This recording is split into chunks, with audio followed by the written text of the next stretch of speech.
Olá a todos! Nesse momento vamos dar início ao nosso trabalho de Química Geral com o tema Ligações iônicas e suas propriedades. O nosso grupo é composto pelos discentes Leandro, Jordana, Sara, Jenny e por mim, Carolane. Agora eu vou falar um pouco sobre a introdução do nosso trabalho.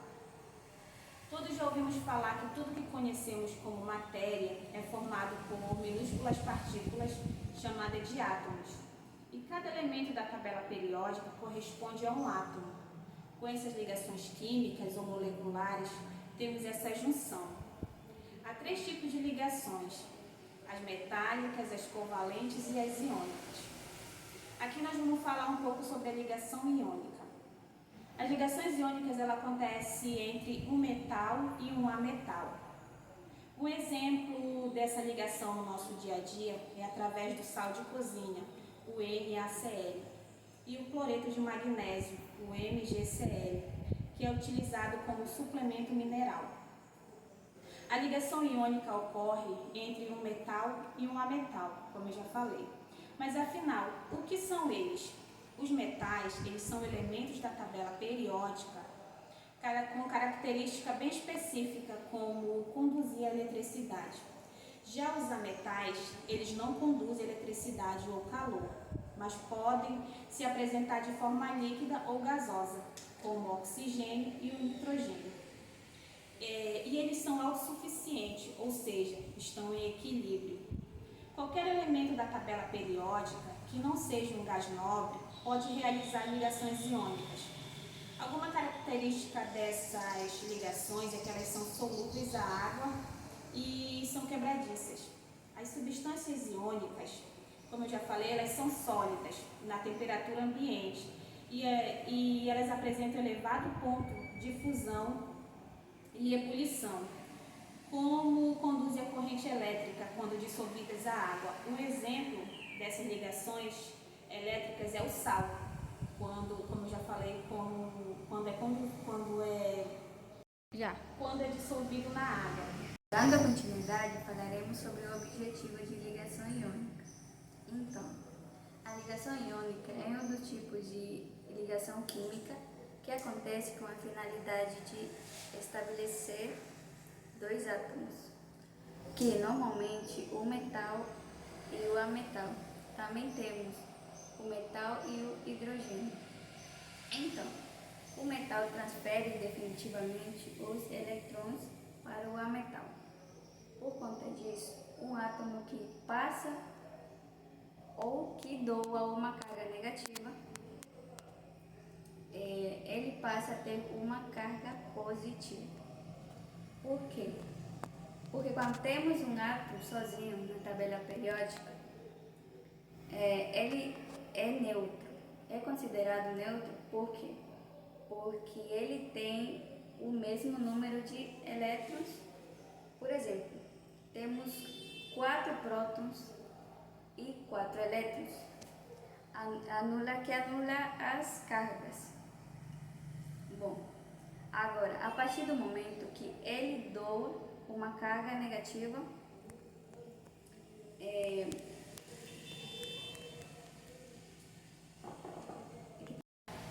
a partir do momento que ele doa uma carga negativa, por exemplo, consideramos neutro, porque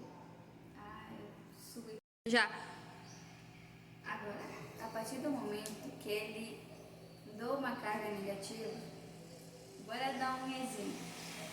Eu tenho 10 prótons e 10 elétrons.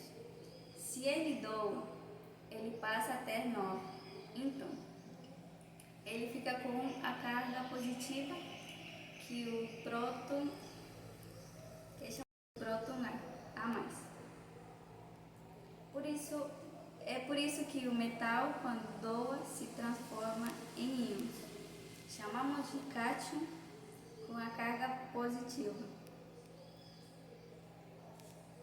Dando continuidade, agora eu vou falar um pouco sobre a propriedade da ligação iônica. Ela apresenta forma definida, são sólidos e deve estar na condição ambiente. Possui altos pontos de fusão e pontos de ebulição. Conduzem corrente elétrica quando dissolvida em água. E o sólido é quebradiço, é um composto que estabelece a ligação iônica e deve estar na condição ambiente. Agora eu vou dar um exemplo sobre pedaços. Exemplo, sal grosso. Se eu der uma martelada, possui um composto iônico, NaCl. Vai se quebrar por vários outros pedaços. E como ele está em condição ambiente, a temperatura dele deve estar em 25 graus Celsius. Passa a 1 atm, que é o nível do mar. E eles são solúveis, geralmente, quer dizer, a maioria das vezes ele é solúvel e deve estar solúvel em água. Possui elevados pontos de fusão e ebulição. A água que não é iônica tem fusão de 0 graus Celsius e ebulição de 100 graus Celsius no nível do mar. Se eu pegar o sal de cozinha para fundir, para passar do sólido para o líquido, eu preciso aquecer para ter a cerca de 900 graus Celsius a 950 graus Celsius. Não conseguimos fazer em casa porque o nosso fogão chega a 400 graus Celsius a 450 graus Celsius. E ele estabelece ligação forte. Por que essa ligação é muito forte? Porque possui uma atração que se chama eletrostática. Para ser eletrostática, tem que ter carga diferente, cátion positivo e íons negativo. Esses compostos são bons condutores de corrente elétrica, que não é em qualquer condição que eles se tornam bons condutores elétricos. Eles só se tornam quando eles são fundidos. Isso significa que eles são puros e devem estar no estado líquido. São bons porque eles têm íons livres, responsáveis que haja condutividade. Toda continuidade deve falar sobre as estruturas da ligação iônica. A estrutura do composto iônico é considerada uma das mais importantes sais da química inorgânica. A sua estrutura é composta por um cátion derivado de seus elementos químicos do sódio, um ânion proveniente do elemento químico cloro. Por exemplo, a gente tem átomos componentes que eles fazem compartilhar. Eles dão por um cloro. E o segundo exemplo também a gente tem o metal, os elétrons e o anametal. No terceiro exemplo a gente forma assim uma ligação iônica. A ligação iônica aproxima a ligação entre o bicarbonato de sódio com o vinagre, que é o ácido acético. Os alcalinos de sódio e potássio e alcalinos terrosos, cálcio e magnésio, têm a tendência ao produto de elétron para adquirir uma estrutura estável. A ligação iônica, assim, é verificada a característica dos sais alcalinos e alcalinos terrosos, principalmente nas suas forças de atração eletrostática. Suas forças eletrostáticas. Peraí, tá muito baixo, não. Já. De substância, principalmente nas forças de atração eletrostática. Embora seja também uma atração eletrostática, como se forma um anametal e um metal. Uns dos quatro elementos da última camada de valência, temos elétron que é menos de 4 elétrons, que é o metal, e o não metal é mais de 4 elétrons. Dando continuidade ao nosso trabalho, eu vou falar um pouco sobre as características das ligações iônicas.